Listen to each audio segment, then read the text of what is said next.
Hi friends, কেমন আছেন আপনারা? আশা করি ভালোই আছেন। আপনারা দেখছেন মুস্তাকিম স্যার ইউটিউব চ্যানেল। আমি মুস্তাকিম মণ্ডল রয়েছি আপনাদের সাথে।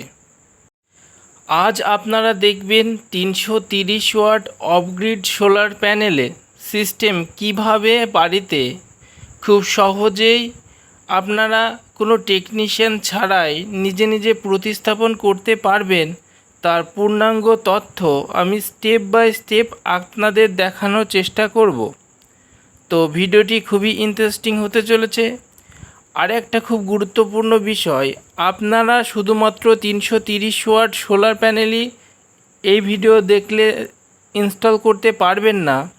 আপনারা আপনাদের প্রয়োজন অনুসারে সমস্ত সোলার প্যানেলই এই ভিডিওটি দেখার ফলে আপনারা নিজে নিজে ইনস্টল করতে পারবেন। আর এই ভিডিও শেষে আমি খুব গুরুত্বপূর্ণ একটা তথ্য আপনাদের সঙ্গে শেয়ার করব, তো ভিডিওটি শেষ পর্যন্ত দেখার অনুরোধ রাখছি। ফিরে আসছি ইন্ট্রোর পর, ততক্ষণ সঙ্গেই থাকুন।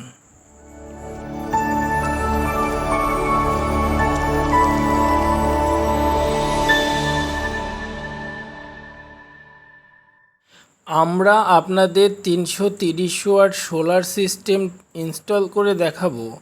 এটি করার জন্য আমরা দুটো 12 ভোল্টের 165 ওয়াটের লুমিনাস কোম্পানির পলিক্রিস্টালাইন সোলার প্যানেল ব্যবহার করছি।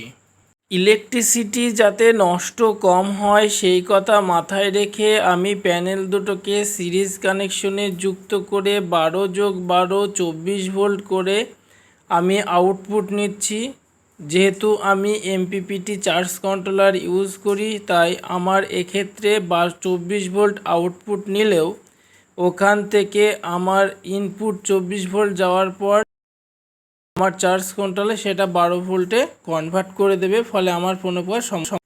বেশি কথা না বলিয়ে চলুন সোলার প্যানেলের কানেকশনের বিষয়টি দেখে নেওয়া যাক। দেখুন, আমি 1 নম্বর ও 2 নম্বর প্যানেলের একটি করে তার শর্ট করে দিয়েছি। বাকি রয়েছে 1 নম্বর প্যানেলের মাইনাস তার ও 2 নম্বর প্যানেলের প্লাস তার। এটি আমার ঘরের ইনপুট অংশের সঙ্গে দেখুন এই পাইপের মধ্য দিয়ে ঘরের ভিতরে প্রবেশ করছে।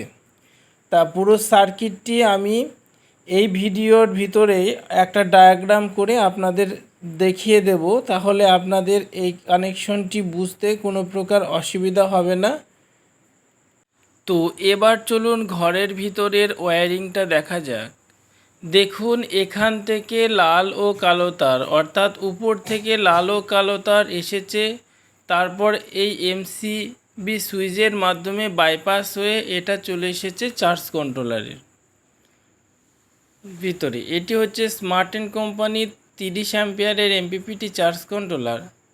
দেখুন, এর পিভি প্লাস মাইনাসের সঙ্গে যুক্ত হওয়ার পর এর আউটপুট অংশ থেকে দুটো তার সরাসরি বাইরে বেরিয়ে এসছে এবং আউটপুট অংশ থেকে আমি 10 স্কোয়ার এমএমের তার ব্যবহার করছি।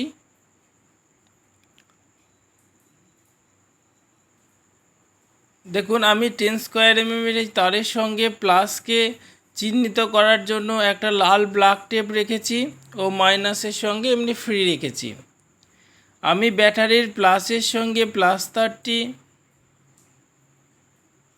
ও ব্যাটারির মাইনাসের সঙ্গে মাইনাস তারটি আমি সংযোগ দেব।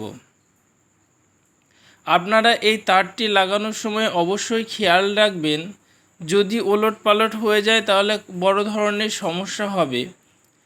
তো আমি এই প্লাস মাইনাস তারের সঙ্গে ডিসি আউটপুটের জন্য আরও একটি 2.5 স্কোয়ার এমএমের তার সংযোগ করে নিচ্ছি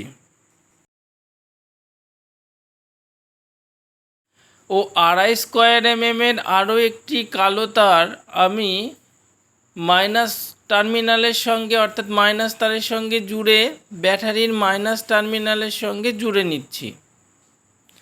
তাহলে আমার প্লাস ও মাইনাস ডিসি আউটপুটের জন্য দুটো তার বার করা হলো। তা এই দুটো তার আমি একটি পিডব্লিউএম চার্জ কন্ট্রোলারের মাধ্যমে ঘরের লোডে সেটিং করব সেটা আমি একটু পরে আপনাদের দেখাচ্ছি। এবার চলুন সোলার সিস্টেমের পুরো ডায়াগ্রামটা একটা ছবির মাধ্যমে আপনাদের সঙ্গে উপস্থাপন। আপনারা ডায়াগ্রামটি খুব মনোযোগ দিয়ে দেখুন, তাহলে খুব সহজেই বাড়িতে বসে আপনারা সোলার সিস্টেম বাড়িতে ইনস্টল করতে পারবেন।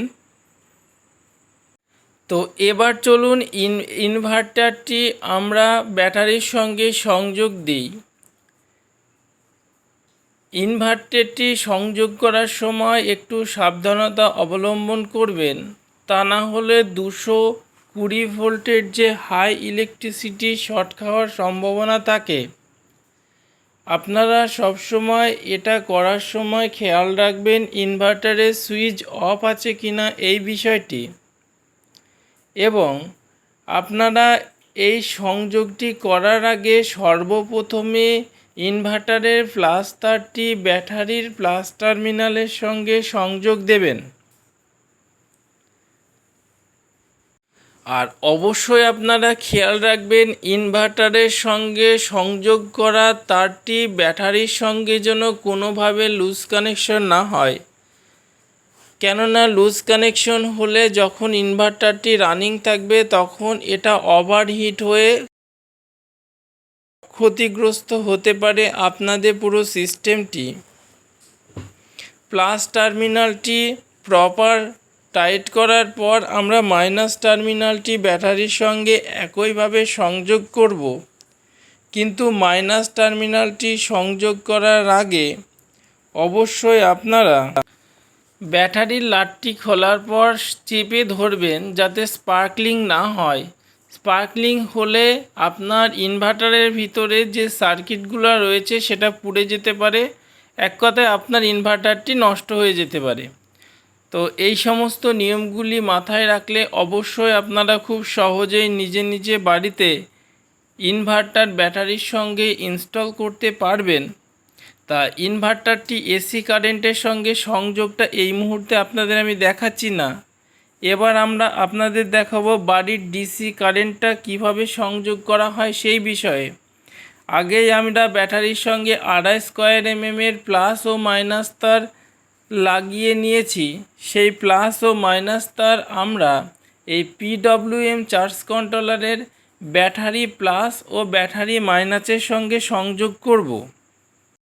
আর একটা কথা আপনাদের বলে রাখি বন্ধু, এই চ্যানেলের ভিডিওগুলো আপনাদের যদি ভালো লাগে অবশ্যই লাইক করবেন, বন্ধুদের সঙ্গে শেয়ার করবেন। আপনারা যদি এই চ্যানেলে নতুন হয়ে থাকেন তাহলে সাবস্ক্রাইব করে পাশে থাকবেন। আর আমার এই ভিডিও সংক্রান্ত কোনো কিছু যদি মতামত আপনাদের থাকে তাহলে অবশ্যই কমেন্ট করে আপনাদের মতামত আমার সঙ্গে শেয়ার করবেন। তো আপনারা খুব ভালো করে এই ওয়্যারিংগুলা কানেকশন খুব ভালো করে খেয়াল করবেন। আর সব সময় আপনারা চার্জ কন্ট্রোলারের সঙ্গে ব্যাটারি কানেকশন প্রথমে সংযোগ করবেন, তা না হলে আপনাদের চার্জ কন্ট্রোলারটি ক্ষতিগ্রস্ত হতে পারে। এই বিষয়টা অবশ্যই আপনারা মাথায় রাখবেন। এবার ব্যাটারি প্লাস ও মাইনাস তার সংযোগের পর বাড়ির আউটপুটের প্লাস মাইনাস তার অর্থাৎ লাল ও নীল কালারের এই তার দুটিকে আমরা পিডব্লিউএম চার্জ কন্ট্রোলারের আউটপুট অংশের সঙ্গে একই রকমভাবে প্রথমে লাল তারটিকে পরে কালো তারটিকে সংযোগ দেব।